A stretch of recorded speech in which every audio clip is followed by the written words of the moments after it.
ó ti dáyé ti pẹ́ o ẹ jọ̀wọ́ ẹ má sọ ẹ mọ́ gbólógùn ẹrú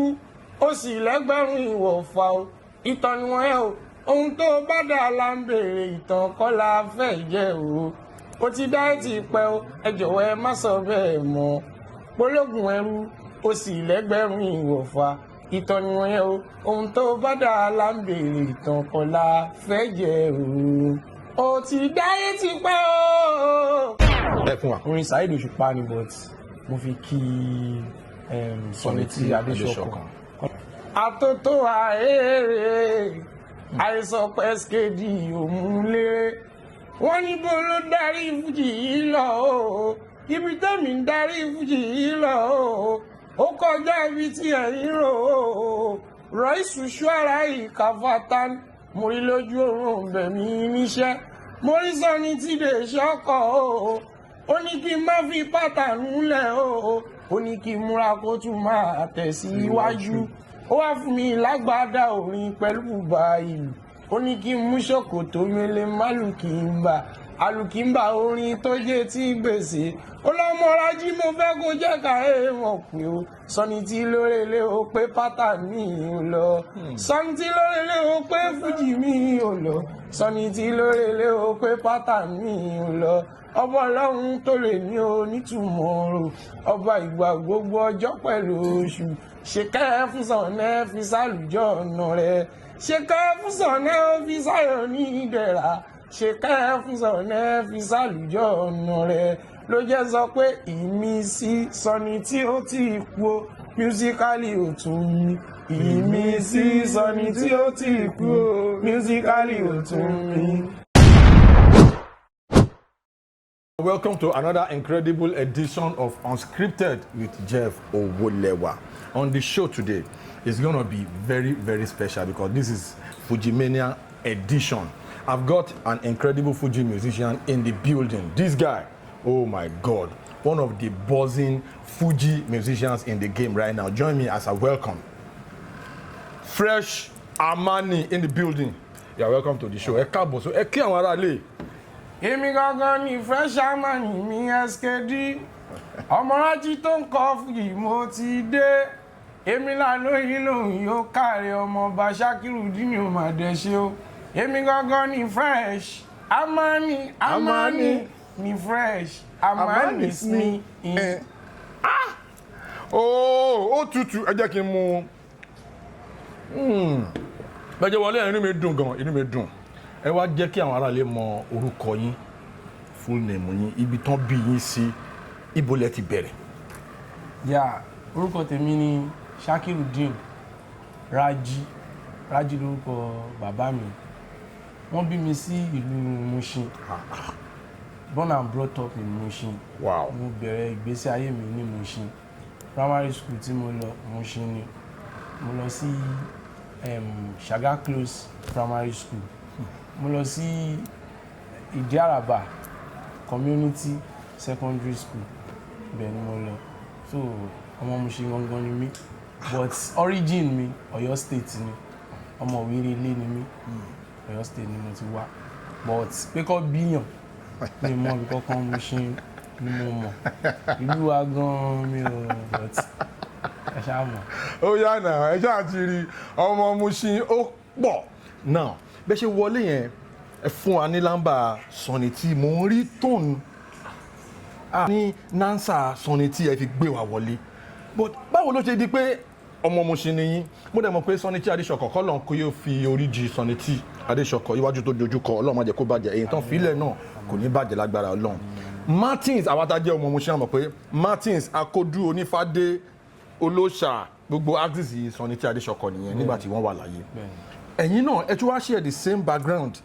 Martins Akodu Mushin generally ẹ tún wá ní ohun Sọ̀nìtì ẹjọ́ báwo ló ṣe ṣẹlẹ̀ ṣé àbúrò Sọ̀nìtì gangan ni yín ni. Ẹ mọ̀ pé Ọlọ́run bọ́lọ́run ṣe máa ń ṣe nǹkan ẹ̀ ọ̀nà ara ni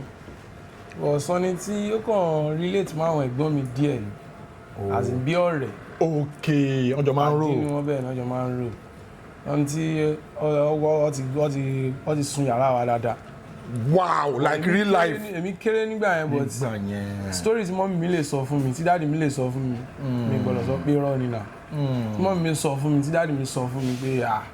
Sunny tí ó dẹ̀ mọ dáàdì mi ó mọ mọ́mì mi so mi wàá mọ̀ bóyá ìmísí yẹn ló wá kó wọnú mi gbà yẹn.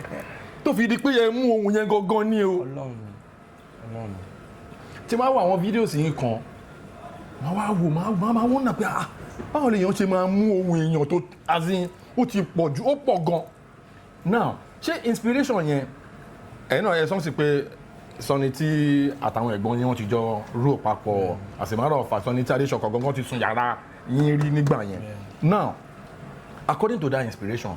bàtẹ́ jáde báwo làwọn èèyàn ṣe ń receive yín tẹ́ bá lọ ṣe show. àwọn èèyàn máa ń welcome mi dáadáa àwọn èèyàn máa ń like ẹ̀. ẹ bẹ̀rẹ̀ ìrìn àjò yẹn pẹ̀lú tún Sunny títẹ nìyẹn pẹ̀lú talent yẹn báwo làwọn èèyàn ṣe receive yín especially tẹ́ bá wà show. àwọn èèyàn máa appreciate ẹ̀ ní ti pé Amani jẹ́ olórin jẹ́ pé àwọn èèyàn lè gbàgbé ó wá dàbí pé èmi mo lọ ń call memory àwọn èèyàn padà wá sí legacy vibe Sunny tí yẹn. I understand so bàtẹ́mi náà dẹ̀ rí i pé ọ̀nà mi rí o mo ṣe dì í mú. ok ẹ fún wa ní journey yín láti ìgbà tí ẹ ti bẹ̀rẹ̀ iṣẹ́ Fuji báwo iṣẹ́ orin generally torí ó dà pé ẹ tún ní background hip hop náà ẹ fún wa ní gbogbo journey yẹn. ẹni bẹ̀rẹ̀ pẹ̀pẹ̀ ìgbésí ayé mi like orin torí àwọn ẹ̀gbọ́n mi náà àwọn náà music lover ni wọ́n but àwọn orin nílànà pé káwọn kọrin wọ́n ti rìn rí but wọ́n lọ fà níbẹ̀ gbogbo àtẹ́mi wá dàgbà èmi kò jẹ́ ọmọdé pé ọmọ líle mo like orin tèmi mi kí n kò jókòó báyìí mọ wáì mo máa kọrin tí n bá kọ Sunny tí máa kó Òṣùpá wọn kì í máa kọ Barrister àwọn ẹlòmíì tún máa ní ó kàn wọ́n wọ́ but hip hop gangan ni mo fi lè fi bẹ̀rẹ̀ orin sí ni máa kọrin. ẹ lè fún ẹ ṣe lè fún aláwọ̀ hip hop kan. why not. ẹ fún wa. bèbí níbo ló wà níbo lójú rẹ wà o bèbí tell me how far torí wọ́n ṣáàlà rẹ wà níbi tí fẹ́ bá wa lọ́bọ̀ lọ́rùn mi wà o a ò ṣáàlè para wa o para wa a ò lè yára wa o yára wa ṣùgbọ́n kò lè rúnra wa o my name na SKD no dey call me young man I've been waiting for you girl it's been a long time. Wow. The time is over baby tell me how far me and you together we go live la vida loca ọ̀rọ̀ ìfẹ́ dàbí ayò let me be the winner o sórí yàrá baby bí máa yàrin ta ló wà nú ọgbà náà ọmọ kékeré kan ni. I've been searching, waiting, calling. No, they take me funny. My love for you, no be corny. Let me touch your body, yeah. Ó pọ̀ lọ bẹ́ẹ̀ ṣáàmù. Kí ló dé? Ọlọ́run fresh Amani. Really? Àwọn èèyàn ní talent o. So, ẹ wà this talented. Even nínú hip hop. Ẹ tún wá báwo ni journey Fuji yẹn ṣe wá bẹ̀rẹ̀? Gbà tí yàn náà dúró talent báyìí ní hip hop. Kó tún wá cross over wọnú Fuji. Báwo ni ẹ ṣe bẹ̀rẹ̀ journey Fuji yẹn? Ẹ̀gbọ́n mi kan tó wà ládùúgbò wa kọ́nà bá mi tún máa bọ̀ máa kẹ́ wọn kó máa bá mi gbé wọn lọ́wọ́ sókè. Àmín. Kọ́nà máa jà wọn pé. Kí lorúkọ wọn? Orúkọ wọn ni Túndé Tápà. Túndé Tápà, shout out to you. Ọmọọṣẹ́ Saheed Osupa'S ni wọ́n. Okay. Ẹ̀gbọ́n mi dáadáa ni wọ́n. Àwọn náà àwọn ni máníjà mi báyìí gọ̀ọ́sẹ̀. Ìgbà tí àjọ máa ń wà nínú àdúgbò nígbà yẹn.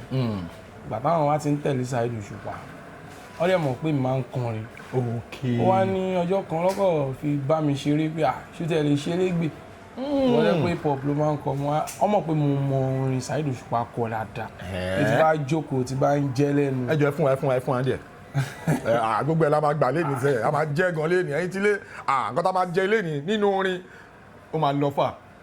Ọba tó mọ̀ mi tó mọ̀ wá tó mọ̀ ní kálukú o ẹ̀bẹ̀ là ń bẹ dákun má ṣàlàyé ìkẹwàá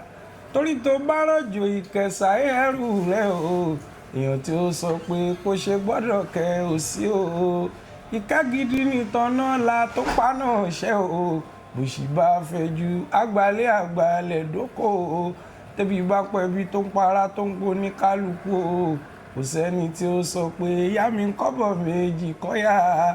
tẹ́ni tó fẹ́ sunkún lọ bàbá sunkún sára lọ́wọ́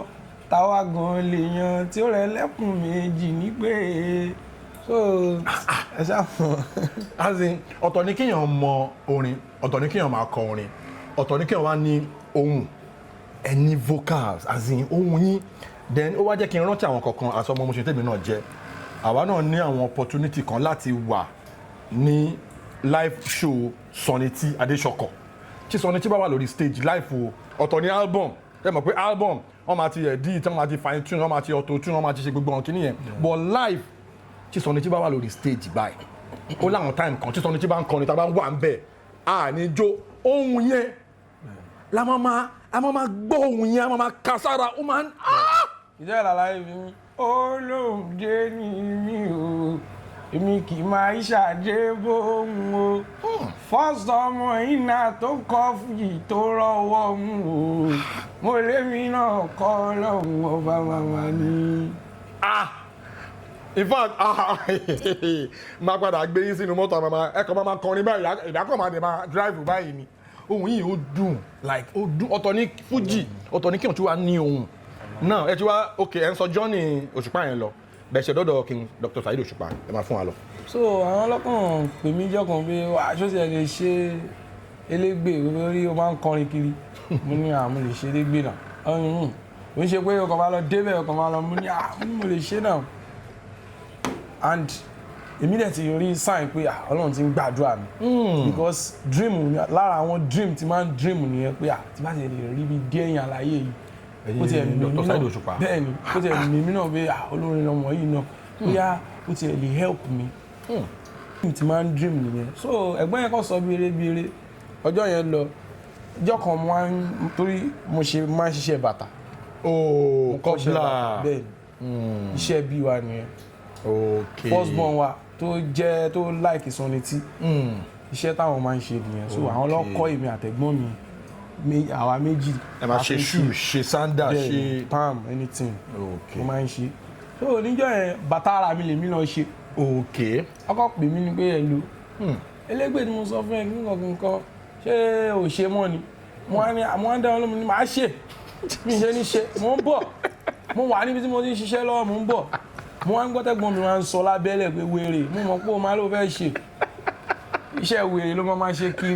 orin mi mo rin òṣì tó ń kọ kiri òní tẹra mọ́ bàtà tó rí àwọn ẹ̀wọ̀n fún mi ní follow up níbi orin àfáà ni wọ́n fún mi ní follow up níbi orin èmi ò dáhùn yẹn lóhùn tiẹ̀ èmi kàn sọ fẹ́ntà jọ́ sọ pé mo ń bọ̀ láti mo wá délé táàjọ sọ̀rọ̀ àti ẹ̀gbọ́n ẹ̀ ọ̀rẹ́ ẹ̀gbọ́n mi dẹ̀ ni wọ́n kò sí nǹkan tájọ fẹ́ sọ tí kò ní fún ẹ̀gbọ́n ní feedback so wá sọ fẹ́ gbọ́n mi lórí ẹ̀ fílẹ̀ ẹ̀yàn nígbò fẹ́ ṣe nǹkan jẹ́ ká jẹ́ ṣé kò sì sàn ju kó máa rìn káàkiri kó máa ní kọ̀ọ̀kan lọ bí wá ṣe ń lọ náà á sì máa rí iye kọ̀ọ̀kan tó máa jọ ẹ̀ first show mo lọ pàdé wọn ní Ifẹ̀. lọ pàdé Kengi nífẹ̀ẹ́. bẹ́ẹ̀ni iwájú pálásì ọba ibẹ̀ láti play lọ́jọ́ yẹn. kí ni experience first show yẹn. nígbà tí mo débẹ̀ kò sí sọrí ń bẹ̀. kò sí sọrí around. àwọn ò sí ń lé ó dà pé ara wọn ò yá lọ́jọ́ yẹn èmi àti student nìkan first day tí mo débẹ̀ náà ni mo gba mic ni mo gbé rin. àlàyé ò tiẹ̀ sọ pé ó yá. àlàyé béèrè náà ó béèrè lọ́rùn pé ṣé o ti ń ṣiṣẹ́ elégbé tẹ́lẹ̀ nínú ọkàn ni I will try. so lẹ́yìn ìgbà yẹn tí bá ń lọ ìgbà míì wà ẹbí àlàyé máa ń gbé kí n má kọrin kí n gbé èmi kọrin bí olórin. ó kọrin bí lead singer. ò ń bẹ́. mo ń bẹ́ mo mọ̀ pé mo lọ kọ́ṣẹ́ ń bẹ̀ ni. ok ṣé ẹ kẹ́ máa. èmi náà máa jókòó máa wòran. ẹ fún wa ní experience first show yẹn ìgbà tó kọ́kọ́ fún yín mic tẹ́ fi gbérin ní títí fẹ̀ yẹn báwo ló ṣe lọ gbàtàláyé bẹ̀rẹ̀ nígbà tó bẹ̀rẹ̀ èmi náà mi ń bẹ́ jù nǹkan jáde mi orin tí mi ò mọ̀ mi ò gbé. ok the other person yẹn. bẹ́ẹ̀ ni òun mọ àwọn orin yẹn ti ẹ mọ̀ pé orin táwọn gbọ́ nínú rẹ́kọ̀dù àlè fi wé orí stage because ọjọ́ yẹn náà ìgbà tó tún dé náà kọ́ wa lórin kan orin àtògọ́sà àwọn ọlọ́bàtálá ló ṣe nǹkan fún lọ́jọ́ yẹn. fresh composed orin níbẹ̀ yẹn. yes wọ́n kọ́ wa lórin kan jẹ́ yẹn náà tẹ́ pé a dẹ̀ gbé ọ̀gbà tá à ń lọlé ẹni tó jẹ́ máníjà tó employ mi wọlé ó kàn sọ fún mi pé àwọn oníbọ̀bọ̀ mi tí ì rí ẹ o which is Àdìsá Mutiu ó ní àbọ̀bọ̀ mi tí ì rí ẹ o mo ò rí ẹ o mi ì rí ẹ o kò tí ì ṣiṣẹ́ o encouragement náà ni èmi ò fọ ìgbà tó sọ bẹ́ẹ̀ èèyàn kan dáhùn lára àwọn management ẹ̀ gbà ẹ̀mú tí máa sọ bẹ́ẹ̀ ọmọ tó ṣẹ̀ṣẹ̀ bẹ̀rẹ̀ ọmọ pé ó sì máa ní phobia fún aláyé nǹkan kìnìkan ó wá ní irọ́ òun mọ̀ nǹkan tó ń sọ bọ̀ èmi láìkì bí máa yẹn ṣe ṣe because wọ́n fi ginger èmi kì má lè rẹpẹtẹ pé bóyá mi nífẹ̀ẹ́ ẹ má máa fọ́ so àti gbà yẹn ọlọ́run dẹ̀ ṣe mo dẹ̀ ń sọrí elégbè lọ́wọ́ discover mi. bíi ti báwo. nígbà tí ta bá wà pé èèyàn tó bá ti jó lórin mi fẹ́ mọ bó ṣe fẹ́ hide ẹ̀ èmi ò mọ ẹlòmíì o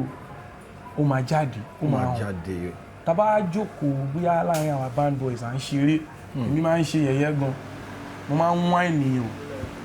so mo lè máa fún orin wáìnì àwọn tèmi kí máa dọ́gbọ́n máa kì wọ́n kí máa lo ohun sọni tí mo máa ń yẹn gangan. níjọ́ kan ni ẹ̀gbọ́n wa pè mí pé bọ̀bọ̀ sórí pé máa ń kọrin bí sọni tí mo máa fi ń ṣeré yìí ọ̀nà ẹni o wọ́n gbogbo àwọn tó máa ń wá sórí stage wa gbogbo wọn fẹ́ kọrin bí Òṣùpá ni. wọ́n fẹ́ kọrin bí Òṣùpá ni. àwọn míì wà wọ́n fẹ́ kọrin bí Pàṣọ ni. níbi sọni títí wọ́n ń ṣe yìí tí wọ́n believe pé bóyá tó pé ti kú àbí kí ni wọ́n. ó dẹ̀ unique. tí wọ́n bá lọ bring ẹ̀ jáde lásán gbàgbé o ó lè jẹ́ lọ o ẹ mọ̀ bí géèmù náà ni akọ̀sọ́ ń jẹ́ yẹn èmi ò kọ́ bí ara sí ní tí máa fi ń ṣeré lọ ń tèmi ní tí máa fi ń ṣeré lọ wá lọ́jọ́ kan wá sọ pé káwọn mú mi lọ sí Ìbàdàn lọ́dọ̀ Shalom wọ́n á ní àánújẹ́ Shalom wá pé tó bá rí ẹ gbé blogger ni gbé kàn máa interview ẹ ní ọ̀dẹ̀ pé wàá rí bó máa pè eré ni mo pè gbà tó bá yá ẹmọ ẹni tó fẹ́ pùyàn kó tún máa búyàn nígbà wíìrì ní kò ní ṣó ń bì kan eléyìí serious ọ̀dẹ̀ ní ẹ nígbà kan so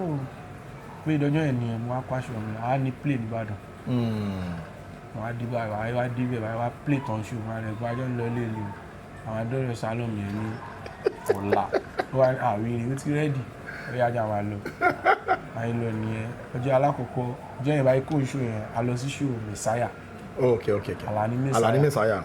Shout out to Alani Messiah. àwọn play ní ibi kan yẹn Alani Messiah dẹ̀ rí ọmọ sọrí ni. Okay. báyìí wá ṣe rí lọ ságbo yẹn Alani Messiah dẹ̀ ti rí post kan tí mo post tí mo kọrin. bí sọni tí ń bẹ̀. Messiah ṣe fà mí sí rìn nìyẹn pé yíyá Fresh Amani SKD wá gbóhùn sókè. ìyá ẹni tí ìbá jẹ́ Fresh Amani SKD nínú. SKD. wá gbóhùn sókè. mi gba máìkì nìyẹn. Alani Messiah ó fún yín ní máìkì. bẹ́ẹ̀ni mi gba máìkì nìyẹn tí mo ṣe jọ yẹn nìyẹn bọ́yì post yẹn nìyẹn post yẹn ẹ mọ̀ èmi kọ́ kúrò àkọ́kọ́. ẹ̀yin ò tẹ́ ríro. alọ́lé àwálé ó wá lọ́rẹ́ mi kan òun náà máa ń kọrin Imagine Sọ́lí Imagine lórúkọ ẹ̀. Okay. mo máa ń kọrin ìjọkọ̀ mo ń lo ohun sọ létí àwọn ọmọ bọ̀bọ̀ ìyá tálẹ́ǹtì rẹ̀ Fresh Amani ilé òun ló wá mú orúkọ yẹn wà èmi máa fi ní pé ọ̀gbẹ́ni orúkọ yẹn nìyẹn ó yà Fresh Amani. Fresh Amani. ìgbà tí Shalom wá post mi àlàyé wa pè mí pé Dr.Saheed Osupa'S. bẹ́ẹ̀ni wọ́n ní wọ́n bá mi sọ lórí fún wọn ní má sọ pé ohun yóò ṣe ohun olórin tó bá ń gbèrin ó máa ń kọrin bí ẹni tó fẹ́ kọrin ni. bí lead singer ló máa ń kọrin. àwa ṣàdúrà fún mi. àwọn sọ pé tó o máa ń kọ ẹ lájẹ wàá sọ fún mi bàbá mi bẹ́ẹ̀ sọ ẹ máa rí náà ni ẹ rí náà ni ó pè mí báyìí ló dùn mọ́ nígbà àwa ṣàdúrà fún mi báwo rí gbogbo backup tèmi náà bá lè fún ẹ wà fún ẹ wá sọ pé gbogbo iṣẹ́ táwọn bá ti fẹ́ máa ṣe ilé ìmọ̀ àkọ́kọ́ máa wà fún káwọn tó dé inú mi dẹ̀ dùn because nǹkan tó fún mi àwọn ìlú mi ti ń ṣe ti pẹ́ wọ́n wá rí opportunity yẹn tí wọ́n rí mọ̀ pé Ọlọ́run nínú mi dẹ̀ dùn Ọlọ́run lè ní jẹ́ káwọn náà wálé. àmín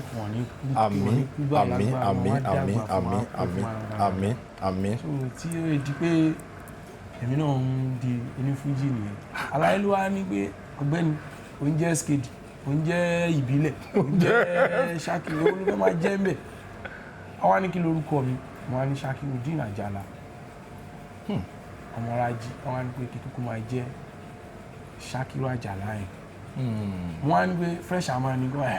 aláìwá ni ẹ̀wá ṣe rí fìyẹn sí Fresh Amani ní gbọ̀ngbọ̀ngbọ̀n mo ní kó tẹ̀ mọ́ mo máa jẹ́ Fresh Amani yẹn ìrìnàjò mi ò jù bẹ́ẹ̀ náà lọ. Wow. nǹkan kan tí mo fẹ́ highlight nínú discussion yìí nítorí lórí ètò èmi ò kí n ṣe interviews a máa ní discussion professionally ó tèkì èèyàn tó nínú tó dáa bíi King Dr.Saheed Osupa láti fún ẹ ní irú support yẹn àwọn ọ̀gá míì tán ti wà lókè wọn kì í really fẹ́ jẹ́ kí àkùkọ tó ń bọ̀ lẹ́yìn wọn fẹ́ kó kọ you understand so once again shout out to King Dr.Saheed Osupa for all you do àgbà now opportunity tẹ́ ti wá rí yìí sí so far kí ni because kò sí bí wọ́n ṣe máa ṣe nǹkan iṣẹ́ tá à ń ṣe yìí is a creative world you understand talent ni èèyàn máa ń gbé ọpọlọ lẹ̀ ni kí ni àwọn challenges tẹ́ ti face so far tó jẹ́ pé wọ́n pé mi ní gbàgbé nǹkan ṣẹlẹ̀ yìí mi ní gbàgbé mọ́ àwọn challenges tó lẹ ti face ẹ fún wa láwọn díẹ̀. bí ìgbà yẹn ta máa ń kọ hip hop tó yẹ pé ìgbà míì wà àti bá lọ sí studio máa lọ bẹ ẹ̀gbọ́n tó máa ń ṣòro fún wa ẹni kò ní fi mí pa ọ tó pọ̀ láìkì mi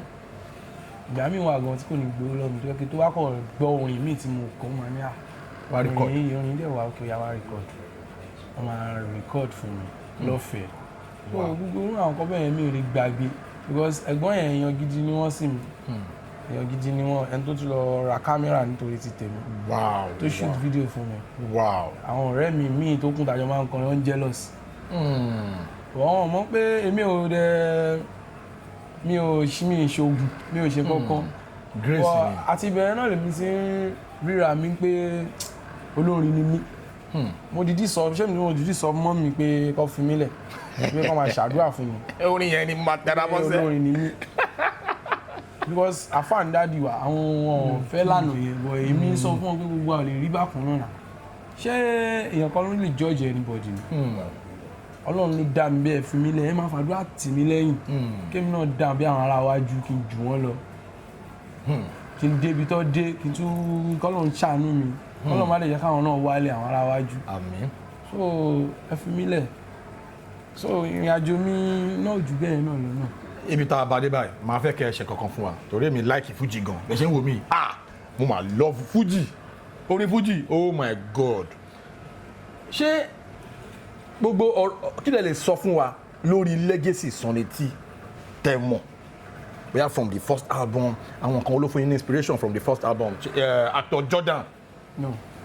Ìdán Amani ní first album Sunny T Adesokan ẹ fún wa ní whatever tẹ́lẹ̀ fún wa lórí Sunny T Adesokan lórí legacy Sunny T Adesokan ẹ fún wa. Ìdán Amani mo like rẹ́kọ̀dù yẹn gan. ẹ fún wa èmi mo fẹ́ kẹ́ fún wa ní torí àwọn ará ilé mọ̀ṣẹ́ wà yẹn wọ́n ń farabalẹ̀ pé fresh Amani èyí ní ìlànà ọmọ nǹkan tó fẹ́ ṣẹlẹ̀. ibi mo like jù bẹ́ẹ̀ náà ni ẹ fún wa. side 2. ògbọ́nrin tí mo ń kọ àdélébàrè àrìnà kórè àpòyà ibi àpò blessing lọ́nà àránṣẹ́ ọlọ́run o kò máa bá wa àránṣẹ́ mú wọn mọ̀ kò máa bá wa o àránṣẹ́ Jésù kò máa bá wa kò sí kan kò ní bá wa o kò sí kan kò ní bá wa o ẹ tẹ́wọ́ àdúrà ẹ̀yin ará mi o ẹ tẹ́wọ́ àdúrà ẹ̀yin ará mi o ó ti dáyé ti pẹ́ o ẹ jọ̀wọ́ ẹ má sọ ẹ mọ́ pológun ẹrú ó sì lẹ́gbẹ̀rún ìwọ̀fà o ìtàn ni wọ́n yẹ o ohun tó bá dà la ń béèrè ìtàn kọ́ la fẹ́ jẹ́ o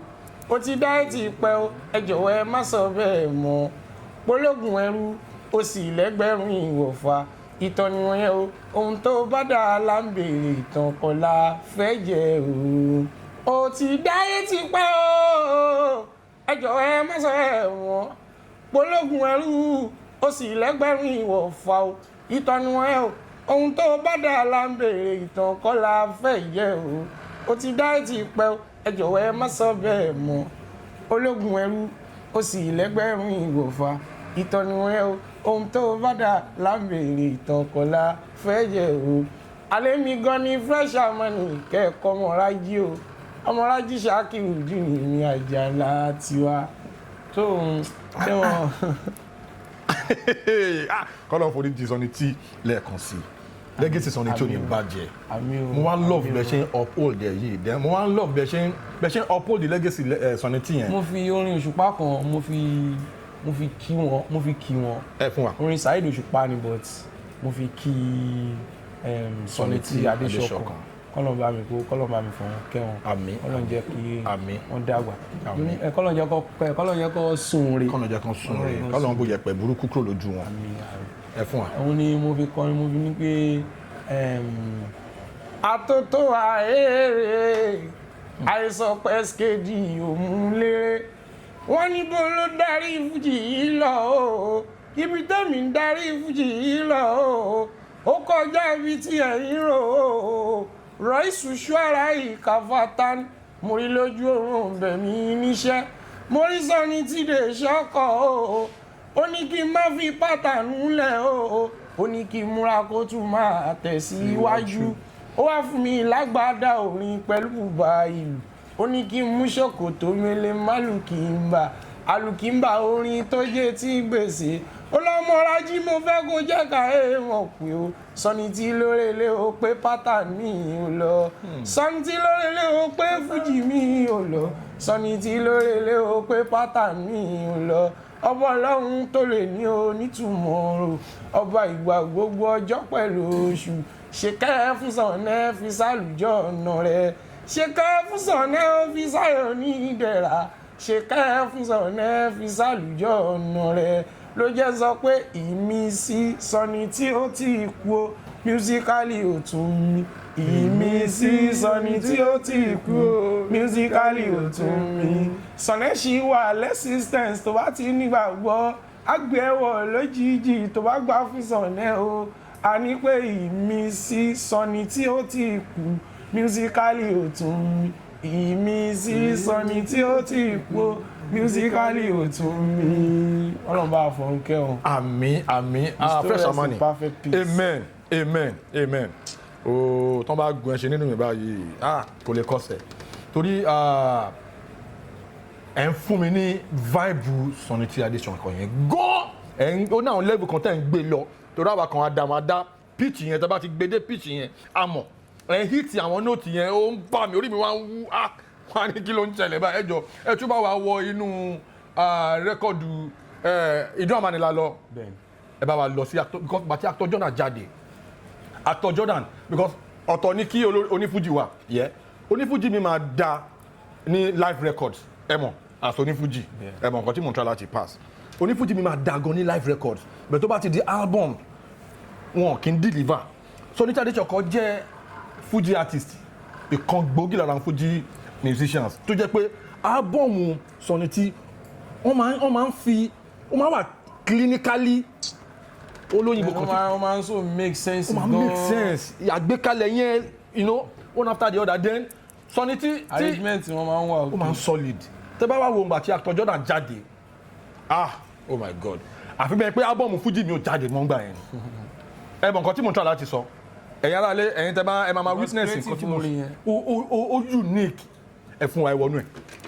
owó ti dé ọmọ aláṣẹ jẹ o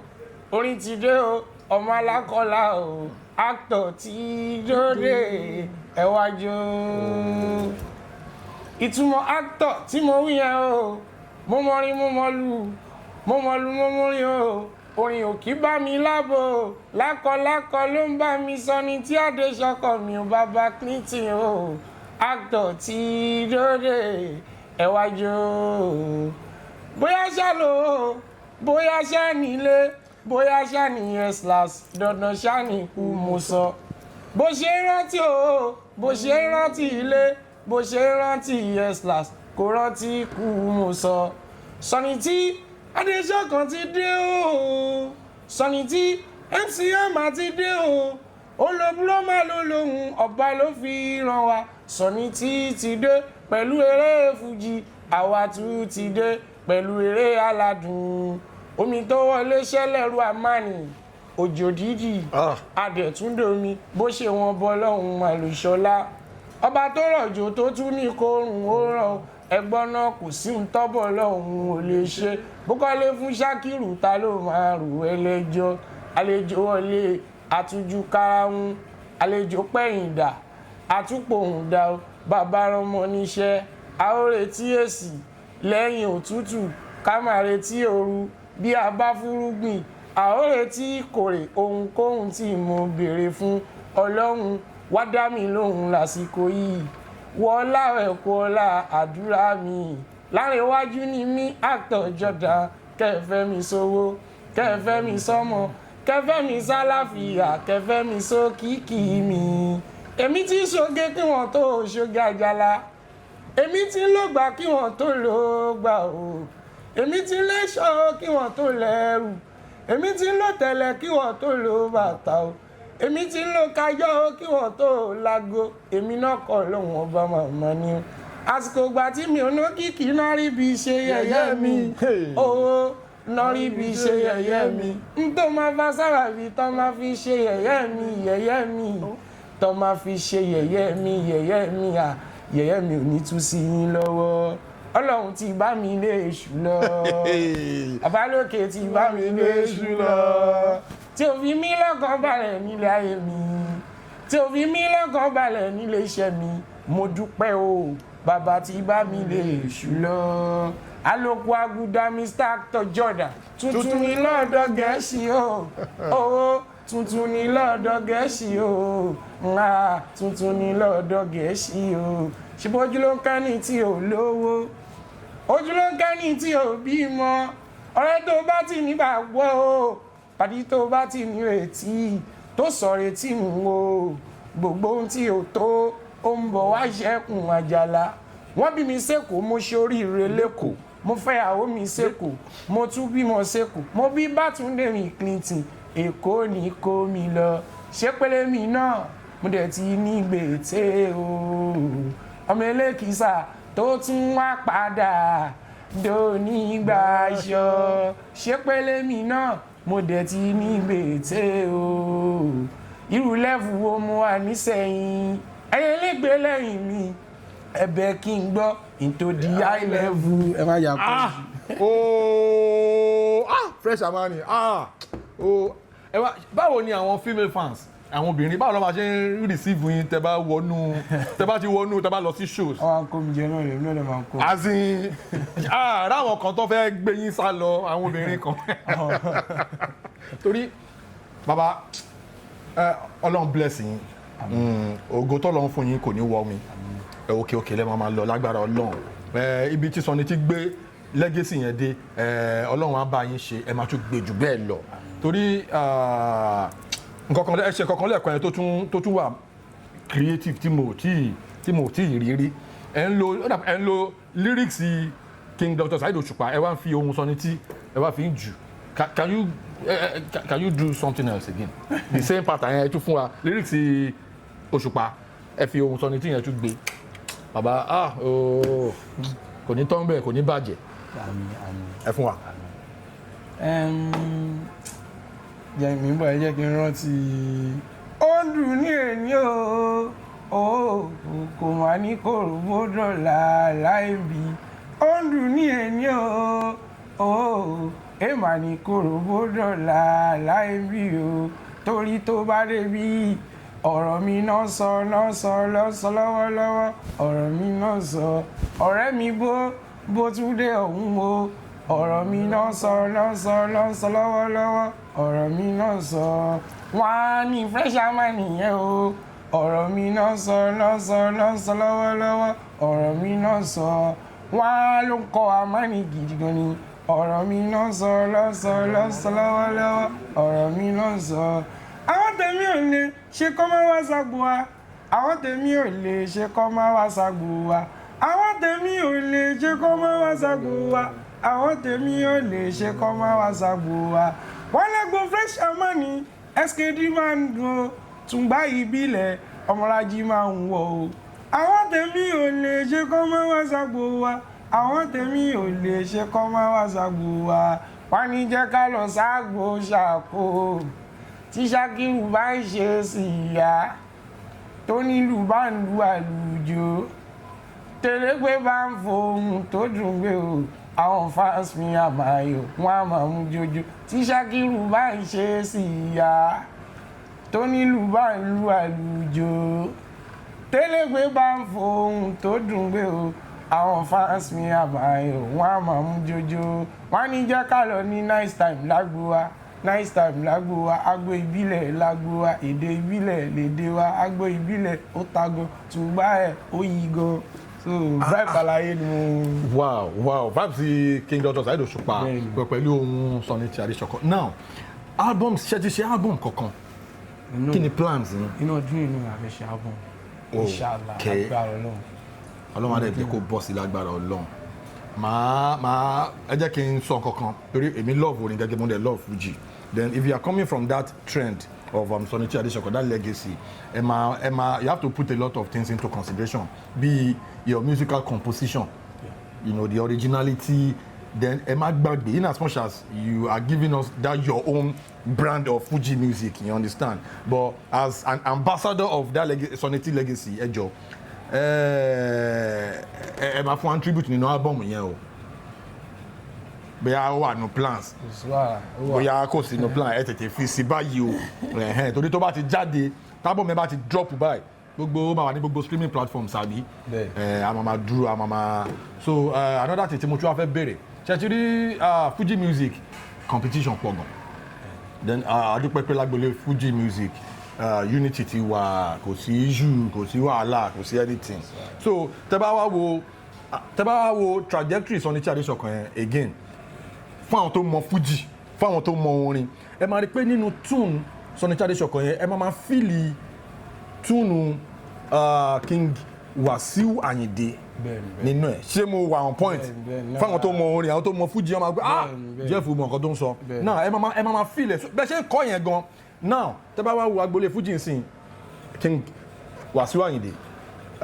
King Dr. Saheed Osupa Alhaji Wasiu Alabi Pasuma Alhaji Sule Alao Malaika àtàwọn Alhaji Shefa now ẹ máa wá rí pé ọ̀rọ̀ legacy ni à ń sọ́n sìn yìí o ọ̀rọ̀ àwọn mentors là ń sọ́n sìn ẹ máa rí pé ní abẹ́ Alhaji Wasiu Alabi Pasuma a ní senate president ti ọ̀gá ńlá Tiri Leda a ní àwọn pẹ́ even Alhaji Taye Currency gan ara àwọn ambassador ọ̀gá ńlá náà ni àwọn náà so now tẹ́bá tí wọ́n wá sí because ìdí igi ni tẹ́bá tí wọ́n wá sí ìdí igi Olúfimọ́ King Dr. Saheed Osupa àmàmàrí Aloma Idris Aloma àmàrí Sadidan 2 shout out to Sadidan 2 shout out to Àkọ́bí Òṣùpá Alani Messiah Idris Aloma so there is this guy tó wà ní Ìbàdàn láyẹyẹ babaláyẹyẹ so then Kokoro innovator Fuji so now ẹ máa wá rí pé Kokoro Fuji ẹ máa rí pé ní abẹ́ igi Sunny yẹn uphold and represent you are really doing fine you are doing great you are doing incredibly well now tẹ́ bá wá wo gbogbo description gbogbo analysis tí mo kà á lẹ̀ yìí kí lẹ lè sọ lórí ọ̀rọ̀ Fuji music ní ilẹ̀ tó mọ́lé ni compare to time tí àwọn Alhaji Wasiu Alabi Pasuma tí wọ́n ṣe máa ń drop album ní every December ọ̀dọ̀ Sarolage fún àwọn àtàjẹ́ Sarolage then the same December náà ni Sunny náà máa ń drop album ó máa ń wà competitive gan then ẹ mọ̀ pípa yẹn CD ni àbí cassette CD ni cassette ló fi bẹ̀rẹ̀ àbí after cassette lọ ni CD dé now ayé ti dáyé internet nsìn ó ti di streaming platforms and all of that kí ni yàtọ̀ ṣé ìgbà yẹn dáa ju ìsinyìí lọ àbí ìgbà ìsinyìí ó dáa ju ìgbà yẹn lọ from your own experience as a Fuji musician. From my own experience ìgbà yẹn Fuji rinlẹ̀ dáadáa ju ìsìn lọ. kí lẹ rí. nítorí pé nǹkan tó ṣẹlẹ̀ ni pé a lè parọ́ tanra wa jẹ àwọn Fuji lovers pọ̀ o. yeah worldwide. wọ́n yapa worldwide but ẹ mọ̀ social media tí wọ́n ń lò nísìnyí ó ti jẹ́ kí everything ó ti yẹlẹyẹlẹ bẹ́ẹ̀ ni ó ti change ẹlòmíì gan wà gan sef gan tó yẹ pé tó lórin mi bá drop orin gan tó jẹ́ Fuji musician gan wọn kì í mọ̀ àwọn téèyàn máa ń mọ̀ náà ni àwọn tó jẹ́ àwọn àgbà o òun ni àwọn King Saheed Osupa àwọn Alhaji Wasiu Ayinde Alhaji Wasiu Ayinde Alhaji Wasiu Alabi Pasuma àwọn Malaika àwọn ènìyàn máa ń sọ mọ̀ torí àwọn ti gba social media irú àwọn àtàṣẹ̀ṣẹ̀ ń bọ̀ sí a máa ní láti ṣiṣẹ́ dáadáa extra iṣẹ́ a máa ní láti ṣiṣẹ́ dáadáa pé kọ́ lè mọ̀ àwa náà but social media náà ó ti help so many people's gan because nǹkan tá à ń ṣe nísìnyìí tá bá rí láfẹ́fẹ́ nísìnyìí a ti máa rí pé ìlú òyìnbó wọ́n máa rí anywhere wọ́n máa but èmi ìgbà yẹn ẹ ṣe prefer ẹ. because kó tó jáde gan pósítà ti ya pátá wọ́n ti ganú lẹ̀ báyìí. ẹ̀gbọ́n mi gan tó yẹ pé ìgbà yẹn gan kó tó di pé wọ́n ń ta CD ẹ̀gbọ́n mi náà tún wá ń ta CD. ok wọ́n máa ń play orin. kó tó di pé wọ́n ń ta CD gan a máa lẹ bánà pósítà sọ ní tí wọ́n wájú ilé wa báyìí a máa sọ pé àwọn máa jáde ní ìjọba yìí. àwọn èèyàn ti ń dúró. àwọn èèyàn ti ń dúró but nísìnyí ẹlòmíì gan nínú àwọn àtàṣẹṣẹ ń bọ̀ sí wọn mọ́ sọ ní tí. wọ́n mọ̀ ẹlòmíì ò mọ̀ máa ń bí mi dáadáa pé olórin wo ló ń jẹ́ Sọ́nìtì. like ní era yìí. bẹ́ẹ̀ ni púpọ̀ nínú àwọn ẹlòmíì tó jẹ́ ọ̀rẹ́ mi dájọ́ jẹ́ ọ̀rẹ́ mi dájọ́ jẹ́ sẹ́ẹ̀tì wọn ò mọ̀ wọ́n máa ń bí mi pé who is Sọ́nìtì o mọ Sọ́nìtì. àbí kí n gbá etí ẹ̀ ṣá o mọ Sọ́nìtì o ṣe ní mọ Sọ́nìtì. hip hop ni púpọ̀ ẹlòmíì ń kó sórí. that's true. púpọ̀ mi tún wà lẹ́yìn pé ọmọ Pàṣẹ ọmọ Àmàlà ọmọ Òṣùpá but Fuji dùn. okay from your own angle àwọn kan wo lẹ fipẹ́ lè ṣe láti fi because ọ̀rọ̀ tẹ́ sọ yìí ó mi kì í buttress ẹ̀ torí táìmù yẹn tó máa fẹ́ release orin lóòótọ́ torí yín bá drop báyìí a máa lọ ganu sí junction ni èrò lálẹ́ a máa pọ̀ títì èrò máa pọ̀ gan tá a máa gbọ́ ábọ̀mù yẹn in fact títì yẹn la máa ti já ábọ̀mù tán àti mọ gbogbo ẹ̀ wọ́n jẹ́ play ẹ̀ báyìí wọ́n máa tún repeat. ẹjọ́ bẹ̀rẹ̀ tó fẹ́ máa rà á lọlé wọn máa play ẹ̀ ní. àwọn yẹn máa rà á lọlé àwọn kan tí wọn lówó ibẹ̀ ló máa ti gbọ́ gbogbo ẹ̀ orin yẹn máa di hit but the thing is tẹ́ bá wá wò dáadáa professionally ìsìn yìí tẹ́ bá ṣe álbọ̀mù yín kọ́lọ̀ ń fún yín ṣe bẹ́ẹ̀ ṣe ń plan ẹ̀ yìí tẹ́ bá fi sí streaming àwọn platforms yín tẹ́ fi sí Spotify tẹ́ fi sí Audiomack tẹ́ fi sí gbogbo àwọn kìnìyẹn kọ́lọ̀ wọn bá wa ṣe kálùbáríkà bá gbogbo bọ́n ṣe ń stream ẹ̀ àpò yín ni owó yẹn máa wá ọ̀ kó jẹ́ àpò record label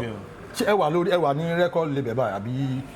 kí ni. for now mi sí ní ẹni record label tí mo lè ní mo wà náà ní King Saheed Osupa'S record label tí mo lè sọ pé mo wà ní. ó ti yé mi but ọ̀rọ̀ yẹn ti yé mi so tẹ́ bá wá ṣe album kan sìn tẹ́ bá fi sórí platform sìn tọ́lọ́run bá gbé wa lọ́wọ́ sókè ta push ẹ̀ tí gbogbo ẹ̀ lọ́ọ́ bá ṣe fẹ́ gbogbo owó yẹn a máa jábọ́ sínú àpò yín but unlike ìgbà yẹn pẹ̀lú gbogbo ariwo fíìmù máa wà bẹ́ẹ̀ ti sọ àmọ́ pé album kan fẹ́ jáde artist fẹ́ jáde ìgbà yẹn gan a máa ń rí àwọn new Fuji musicians nígbà yẹn but nísìnyí ó hard kẹ́ tó rí new Fuji musician tó máa break through kò ń ṣe nǹkan tó funny so but ìgbà yẹn most of àwọn owó yẹn ọ̀dọ̀ àwọn record label yẹn ni owó yẹn máa jábọ́ sí nǹkan tó bá fún onífújì yẹn artist yẹn ló máa gbà àwọn difference yẹn ni àwọn advantage disadvantage àwọn advantages àtàwọn disadvantage tó wà ń bẹ̀ so bó ṣe dá ń bí náà ló tún rí bákan bí. ó tún á dá nísìnyí náà ju ìgbà yẹn náà lọ bàbá tún ní pé ká tún wò. ẹ máa gba owó yín sápò yín. ó tún dá nísìnyí ju ìgbà yẹn lọ. tẹ́ bá ṣe fídíò yín. jẹ́ kéèyàn rí nǹkan gidi ṣe. àmín. táyé máa fi mọ̀yàn. àmín. táyé máa fi gbọ́yàn náà ni ìyẹn ń gan ní kókó. àmín. ẹ ní jẹ́ kí social media presence yín kó lack ẹ máa bẹ́ẹ̀ ṣe ń ta báyìí ẹ máa tọ̀ bẹ́ẹ̀ ṣe ń ta so àwọn platforms yín TikTok yín Facebook yín Instagram yín YouTube yín kí ni handle yín. Fresh Amani náà ni. Fresh Amani TikTok àbí Instagram ńkọ́. Fresh Amani torí time kan mo mú clip yín kékeré kan mo fi sínú fídíò kan tí mo ṣe mo ṣáà push ẹ so mo wá ń wá Instagram handle yín mo mọ ti TikTok Fresh Amani ní TikTok Instagram náà ńkọ́ Fresh Amani náà. ayẹyẹ ṣí yẹn. ok Facebook yín ńkọ́. Facebook tọ̀dọ̀ mi gangan ni mo ṣì ń lò mo ṣe fẹ́ create another Facebook gan pé kí followers yẹn tó pọ̀ náà. ẹ create ẹ tẹ́ bá ti create ẹ jẹ́ káwa náà mọ̀ káwa náà máa so kò jẹ́ tó bá jẹ́ Fresh Amani across all board ó máa ń dà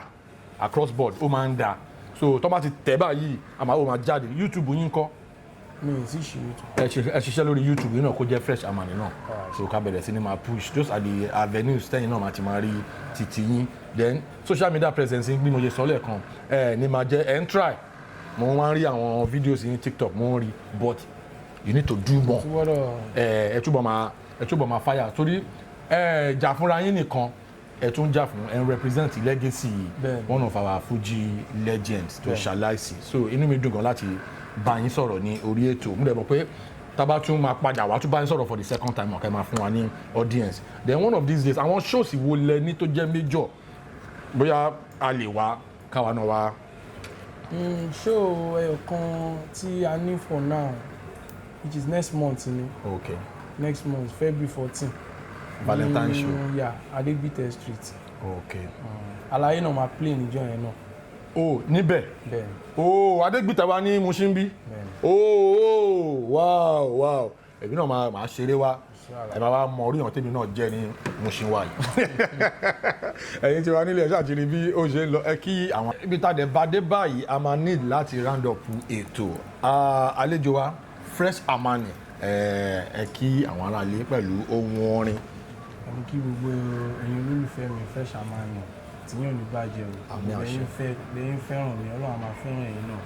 Lókèlókè ni a máa lọ lọ́la kún fáyà kún. Àwọn tó bá fẹ́ rí sí yín ṣé WhatsApp yín ni TikTok yín ni ní TikTok fún show ẹ lọ sí Fresh Amani ẹ máa bá ń bẹ̀ ẹ kàn click sórí ẹ dẹ̀ hi mi àbí kẹ́ mẹ́sẹ̀gì mi ẹ máa rí mi bá ń bẹ̀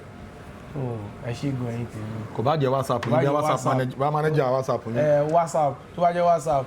nọ́mbà mi 09023033840 09023033840 that's my WhatsApp number. So anytime ló lè. anytime kò bá jẹ́ òòlù ìsígbà fẹ́ mẹ́sẹ̀gì mi tí mi ò jẹ́ ẹ̀yin ẹ ṣe gan ẹ̀yin tèmi. Ẹ lè lọ ẹ ní fún wa ní nánsà yẹn irọ́ ẹ lọ tì. Kò sí wàhálà.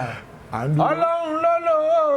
Ọlọ́run ọba mà ló tún ṣẹ̀dá ẹ̀mí tí gbogbo atáfin náà tá a bá ní ọ̀rẹ́ mi má torí pé olóko máa lọ pé pàdé ẹ̀ lọ́ọ̀lẹ́ pàdé ẹ̀ náà ń bọ̀ á da lọ́la àbúbáyà ṣùgbọ́n kí pàdé ẹ̀ tẹpá mọ́ṣẹ́ ọ̀rẹ́ mi ò rọra ṣe o rọra ṣe o rọra ṣe o rọra ṣe o. Ohun àbáfò ní iṣẹ́ ọ̀rọ̀ tán máa ní bódì lọ́la o. Ohun àbáfò ní iṣẹ́ ọ̀rọ̀ tán máa ní bódì lọ́la o. Ọlọ́run tó lówó tó fẹ́nìyàn o á fún wa ní tiwa.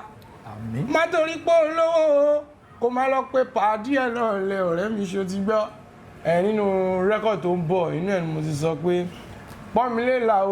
pọ́nmilé ṣàwo yẹ́mi sí pàdé o tó bá pọ́n mi lé lèmi gangan á pọ́n ẹ lé tó bá pọ́n mi lé èmi gan ò ní ṣàyẹ̀sí ẹ tètè pọ́n mi lé o ìwọ pàdé mi torí pọ́n mi lé wà ló ṣe ọ̀rẹ́ yẹ́mi sí ṣé o ti gbọ́ ọ̀rẹ́ mi o mọ̀ pé pọ́n mi lé wà ló ń ṣọ̀rẹ́ yẹ́mi sí àní pé yẹ́mi sí mà ló ń ṣọ̀rẹ́ pọ́n mi lé èèyàn tó pọ́n mi lé mà nílé mi gan máa ń pọ́n lé orí pé Jeff ó ń pọ́n mi lé mà nílé mi gan ṣe iye wọn sí àní pọ́n mi lé wà ló ń ṣọ̀rẹ́ yẹ́mi sí gbogbo yẹn ṣe àdúpẹ́ o gbogbo yẹn ṣe àdúpẹ́ gbogbo bẹ́ẹ̀ ṣe fẹ́ràn Fresh Amani yìí o gbogbo yẹn ṣe àdúpẹ́ ó yá o ṣe gan Jeff ṣe o ẹ̀yin tèmi lórí TikTok ẹ ṣé ẹ̀yin tèmi lórí Facebook ẹ ṣé ẹ̀yin tèmi lórí YouTube ẹ ṣé bẹ́ẹ̀ ṣe fẹ́ràn Fresh Amani lọ́lọ́run á máa fẹ́ yín o ẹ̀yin tèmi o ẹ ṣé ó dìgbà. Kò tí ì dìgbà o èmi méje wà yìí mo èmi Oliver Twist lèmi nǹkan kékeré ò kì í tó èmi ẹ bá mi tún mú sọ ní tí kan tó láàmì làkà tún. ẹ wá àti lè lọ báyìí o tó méje wà yìí nǹkan dé ò kì í tó èmi o Oliver Twist lèmi I always want more ẹ bá mi wá sọ ní tí kan níbi tí ó ti da kẹ fún wa jẹ ẹjọ. èmi gangan ni sọni tí Amani idán máa ṣeré ẹ lọ mi kọ́ òní mi nílé lóko mo bá a o gbogbo ọ̀nà ló gbà mí bó ṣe ń gbà tà tí ó tó ibi gbogbo ló gbà mí bó ṣe ń gbà lágbára ọ̀lẹ láyé gbà kíní kan ló bà lélẹ̀ tóró kógókógó góò kíní kan ló bà lẹ̀sẹ̀ tó dún kógókógó orin tí mò ń kọ ló fa ìdẹ́rùbà ẹ̀skẹ́dí ọmọdé gbọ́ mi àgbà gbọ́ wọn kan sára pàbàmẹ́dá ní ìbílẹ̀ àforídé pinnu bí ẹ sì bá ń pa àkútà sẹ́ o kò tọ́sẹ̀nù ní bá àjàlá o bólúbàdàn bá wọ̀ níkà ó mẹ́gbẹ́ bàbẹ̀ni tó ṣe OSKD ọlọ́run ló fi hàn mí èèyàn kọ̀ọ̀kan olùgbọ́ ti gbọ́ o àrẹ̀sá ti gbọ́ ọ̀rọ̀ gún léra gangan gbogbo wọn fọwọ́ sí wọn lórí tí mò ń kọ àti ìlú tí mo bá ń lù yóò mọ̀ sweet yóò mọ̀ dùn náà nílé tíya ẹ ṣáà mọ̀ yóò mọ̀ dùn náà nílé tí ara yìí torí pé gógógógó là ń gbó aláwòwà gbogbo dùgbẹ́dùgbẹ́ lóní dùgbẹ́dùgbẹ́ o dùgbẹ́dùgbẹ́ là ń gbó akérègbè tí n bá dágòdò agòdò bẹ́ẹ̀ lórí èmi lápèdè má má pètè ìṣe o àpèdè má má pètè àrùn o ń àpèdè tó gbá dọ̀là rẹ o àpèdè tó gbá náírà rẹ pètè tí n bá dágòdò agòdò bẹ́ẹ̀ lórí bórin bàtà gógó all over the world tó bá fojú kan ṣákìrù dìní máa fọgbọ́n fọ̀ sí wẹ́wẹ́ o mo máa ti gbódùdé o mo máa ti gbódùdé o MC Àmà o ẹ wá bá wa jó o mo máa ti gbódùdé o ẹ wá bá wa jó ọlọ́gbẹ́ ni má ṣe rí tálẹ́ǹtì mọ́lẹ̀ o tó bá rí tálẹ́ǹtì mọ́lẹ̀ lọ́jọ́ tó o bá kú tó bá dàgbà tó bá darúgbó tó bá dọ́dọ̀ alpha omega o máa jìyà tálẹ́ǹtì SKD mú tálẹ́ǹtì àmú polongo mú pálẹ́ǹtì àmú polongo mi ò rí tálẹ́ǹtì mọ́lẹ̀ sẹ́wọ́ ẹ̀sìn mi rọ̀bọ̀rí bí ṣọ́ọ̀tọ̀ ẹ̀sìn mi rọ̀bọ̀rí gbogbo ẹni lé mi ẹ̀sìn máa sáré kiri èmi tẹ́lẹ̀ gan kò ní dúró kò ní dúró kò ní dúró kò ní dúró eré tètè ní teku yéèyé eré tètè máláìka tó ń pinre ayọ̀ tètè bá mi gbére wá eré àpèrè jẹ o bí n bá délé àgọ́dọ̀ bí n bá lẹ̀ eré àpèrè jẹ o bọ́mọdé bá ṣẹ̀yìn kẹfọwọ́wọ́nú o ẹ̀yin àgbààgbà ẹ ṣe sùúrù àìwá ọ̀fàrà wà ó borí jì ó nítorí Olúwa mi iná líla gàfúrú ọlọ́run ọba láláforíjì láyé o. Fresh Amani ọlọ́run wa tún gbógo yín a tún bàbá gbé sókè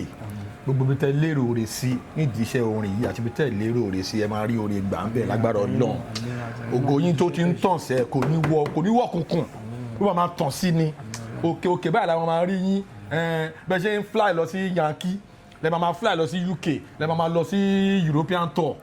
Ọlọ́run máa ṣe bẹ́ẹ̀ lágbára Ọlọ́run torí inú mi dùn when I see a talented person a creative person like you inú mi máa ń dùn máa ń fẹ́ kàn excel so ní agbára Ọlọ́run mọ̀ pé Ọlọ́run á gbàdúrà wa lórí yín ẹ ṣé gan thank you so much for coming on the show God bless you. ẹ̀yin tí wà nílé ẹ ti rí bí ó ṣe lọ ẹ rí pé àṣeré rárá àfà já báyìí ni lórí ètò unscripted náà ni thank you so much for watching thank you so much for dropping those beautiful comments Jeff Owolewa see you on the other side hala.